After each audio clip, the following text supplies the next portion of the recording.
What up, everybody? It's your boy Pyro here, and today I'm breaking down some recent tracks that I've heard and I've been bopping with. I've been really enjoying this new track with Anyma and Ellie Goulding. The beat is really cool, and honestly, this reminds me of a track that I could that could mesh perfectly with Kingdom of Hearts. Kingdom of Hearts. Been a while since I played that, but it reminds me of Simple and Clean a little bit, but in that realm of things, I should say, not identically, of course. The new Arch Enemy track, Blood Dynasty. While I do agree with some Arch Enemy fans that this is maybe not as intricate or as heavy or brutal as the band's past albums, I will argue that this does add some diversification, and I feel like there's some, for how kind of straightforward metal it is, I do feel like there is some really cool elements of maybe punk or thrash metal in this. The speed and tempo is fun. I personally really love this track, and I've been bopping it for a bit since it dropped. The next one, Country Mac, Aren't We Amphibians? This track is a fun emo house track. I don't know, like I would call this an emo house party track. Kind of a Midwestern emo feel. I don't know. It's a blast. Very kind of DIY feeling. Definitely go check that out if you're into that realm of things. Excuse me. The $5 Pony Rides by Mac Miller. My gosh, R.I.P.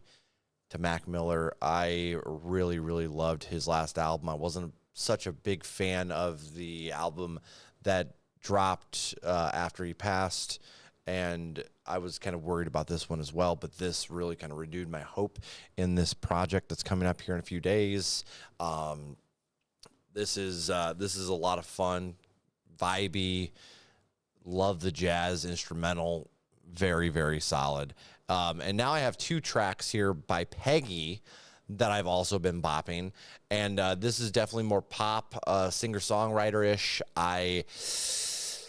I love PEGGY, and I think she's extremely underrated in pop music currently. And the reason for that is her writing. I know lyrics aren't that big of a deal anymore, but I personally really appreciate the time she clearly puts into her writing, and also the way she sings.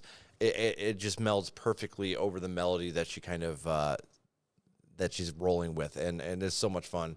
I found her track "Feminine Rage" not too long ago, and which led me to her FOMO EP drop.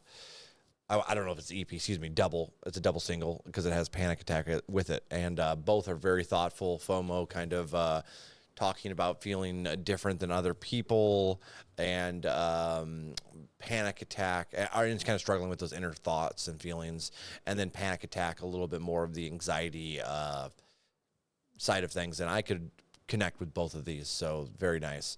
And then we have so basically you take pop punk and you dunk it in some ruddy and grungy sounding instrumentals, and you have Pups Paranoid, and this is a lot of fun. It's been an earworm just right in there. It's stuck in there. This is honestly probably my favorite one out of the bunch that we're going through today.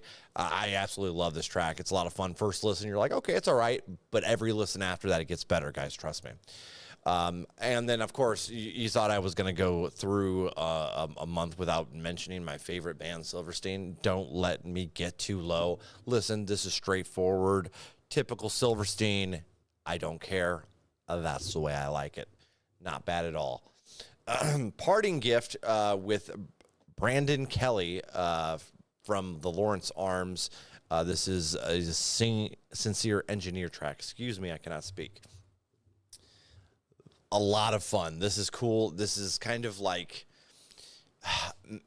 it's almost like an acoustic punk. I would put this in the folk punk category personally myself, but obviously on the poppier side of that, this is kind of like a merging of like, I don't want to say pop punk because this here engineer isn't quite pop punk, but Brendan Kelly's vocals are raspy and harsh and very much a contrast to Deanna's, and that's what's cool about it. I really like that he just sends it with the vocals that he has, and I think this is one of those cool spots of punk where the vocals are raw, imperfect, and it adds to the song. It might not be the first listen, second listen, it's going to grow on you. And this is just a lot of fun. A great track, great track. And then we have, we got to mention these guys, and I'm only mentioning the new ones here, Spineless and More Than a Witness. Guys, holy this album. Oh my God, I need to do a review soon. And that's all. This is Pyro Slays Music. If you enjoyed the rundown of the recent tracks that I've been bopping, then you should be too. Then do me a favor and hit that like button, hit the subscribe if you haven't already. There's a lot of you that are unsubscribed, like a lot. So what? Come on, help a guy out.